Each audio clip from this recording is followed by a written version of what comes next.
Kami punya kelompok yang namanya KP3 tadi. Kalau di pusat itu anggotanya jenderal semua, bintang 1 sampai bintang 4, jumlahnya 125. Setiap provinsi ada, walaupun tidak seluruh Indonesia. Semua persoalan di TPS selesaikan di TPS. Jangan mau keluar dari TPS. Ribut-ribut di situ. Karena kalau nanti jauh nanti kita sampaikan ke atas, kita susah. Ya, jadi ribut di situ sampai selesai.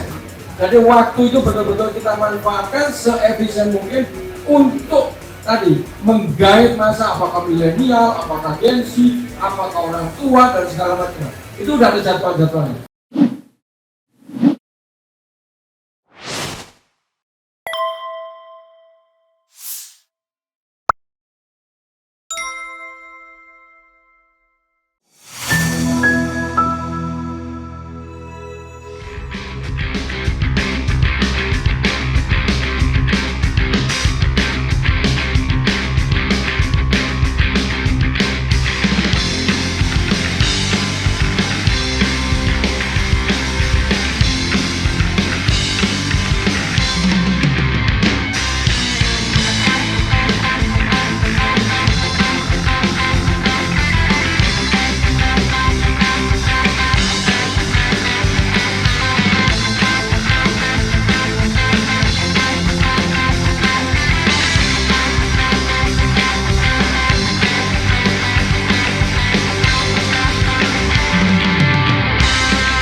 Assalamualaikum warahmatullahi wabarakatuh.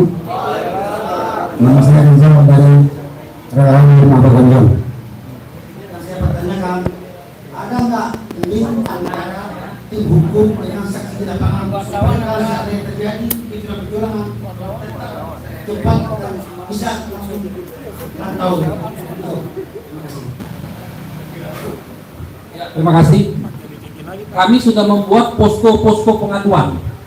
Jadi nanti dilihat ada beberapa spanduk-spanduk yang sudah disebarkan. Di situ ada nomor telepon. Ada nomor telepon yang hotline yang bisa ditelepon kapanpun. Jadi silakan kawan-kawan, kalau ada kejadian-kejadian tersebut untuk difoto, direkam, kirimkan ke pihak-pihak tersebut. Nanti kami akan memfollow up-nya. Di Timnas juga ada comment center. Ada comment center yang akan memfollow up itu.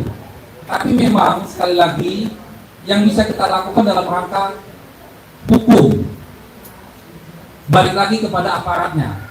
Makanya yang paling utama yang disampaikan oleh Kapten, peran serta masyarakat, peran serta bapak-bapak dan ibu-ibu sekalian di lapangan. Siapapun itu, apapun jabatannya, kalau menghadapi masyarakat, menghadapi publik, mereka akan takut. Jadi para jawara, para relawan, kami butuh bantuannya untuk suarakan ketidakbenaran ini, ketidaknetralan ini, supaya sama-sama kita lawan. Saya tambahin sedikit ya. Jadi tadi apa yang ditanyakan, bagaimana supaya para saksi ataupun siapa yang hadir di situ ya. Jadi tadi sudah disampaikan, kami punya kelompok yang namanya KP3 tadi. Kalau di pusat itu anggotanya jenderal semua, bintang 1 sampai bintang 4, jumlahnya 125. Di setiap provinsi ada, walaupun tidak seluruh Indonesia. Jawa Timur, Jawa Tengah, DIY, Jawa Barat, DKI, Banten, Sumatera, Kalimantan Selatan sama Sulawesi Selatan. Itu kita sudah punya. Jadi kita akan membackup anggota yang besar. Tapi memang bukan jenderal semua kalau di daerah itu. Purnawirawan mulai dari Pamen sampai Tamtama. Surabaya misalnya anggotanya 10.000. Jadi kita taruh di TPS-TPS yang menurut kita penting. Sehingga kalau terjadi sesuatu, kita bisa backup di situ. Yang kedua, semua persoalan di TPS selesaikan di TPS. Jangan mau keluar dari TPS. Ribut-ribut di situ. Karena kalau nanti jauh nanti kita sampaikan ke atas, kita susah. Ya, jadi ribut di situ sampai selesai. Makanya tadi Pak Anu bilang banyak orang. Kalau orang yang lihat banyak, kalau kita bisa aja ada kecurangan, udah kita video teriak kita. Orang biar tahu kan. Kita caranya begitu masyarakat. Ya, kalau di tempat kami ini Timnas ini ada namanya Gerakan Rakyat Pak Kentong. Ya, itu salah satu simbol. Simbol itu supaya apa? Kalau ada sesuatu, rakyat pukul kentongan atau teriak. Jadi apa ya? Jadi harus yakin kalau ada sesuatu, jangan mau pakai dibawa keluar. Di situ harus tuntas. Ya, saksi kita militan.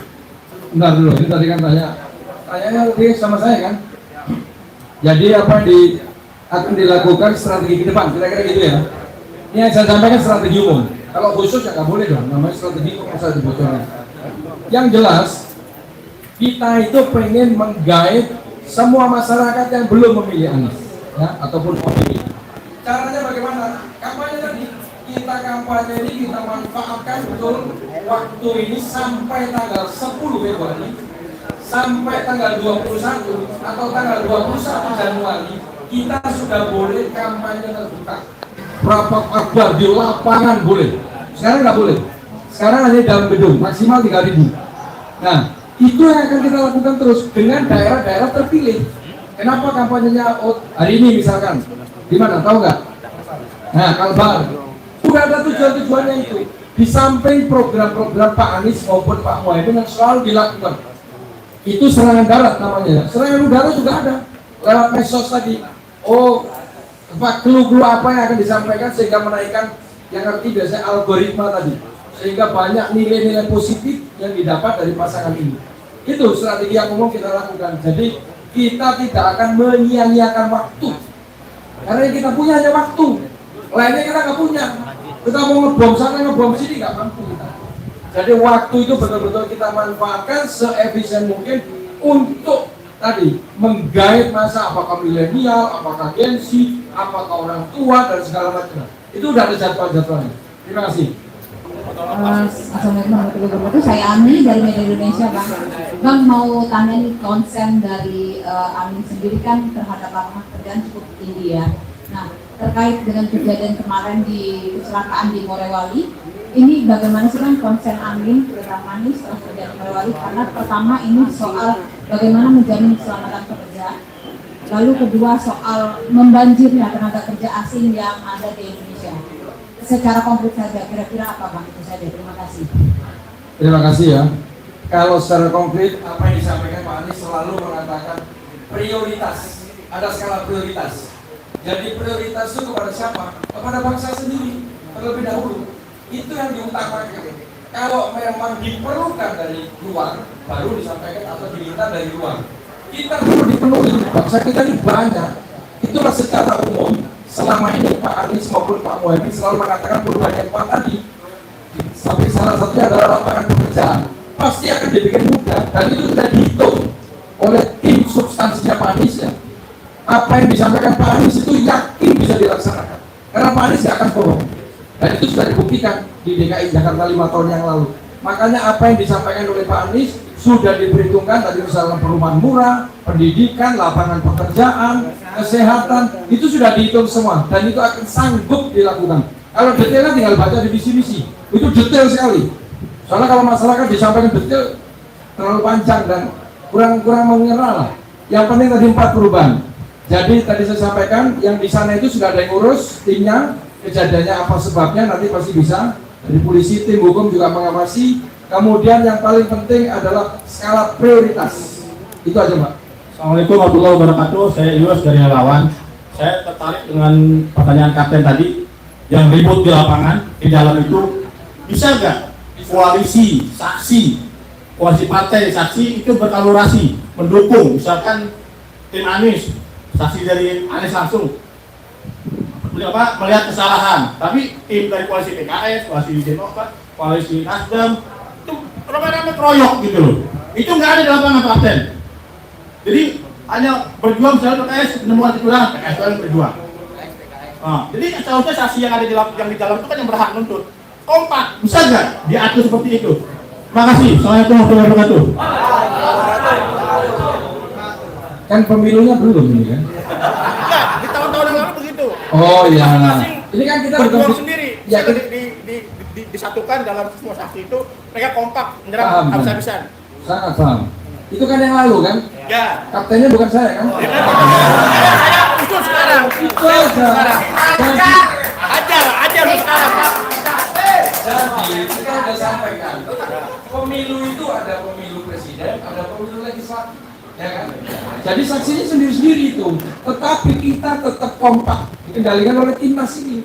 Kan di situ ada partai Nasdem, partai PKB, partai PKS. Oh tetap dong, solid kita. Ada yang salah sesuatu ya semua membela. Jangankan yang di dalam, yang di luar membela. Apalagi jawara. Tapi jangan pesimis. Yakin, tadi kan sudah saya sampaikan. Jangan bertanya, jangan ada yang perintah. Yakin apa yang harus kita kerjakan. Ribut di situ sampai selesai. Gunakan blok ilmu jawara yang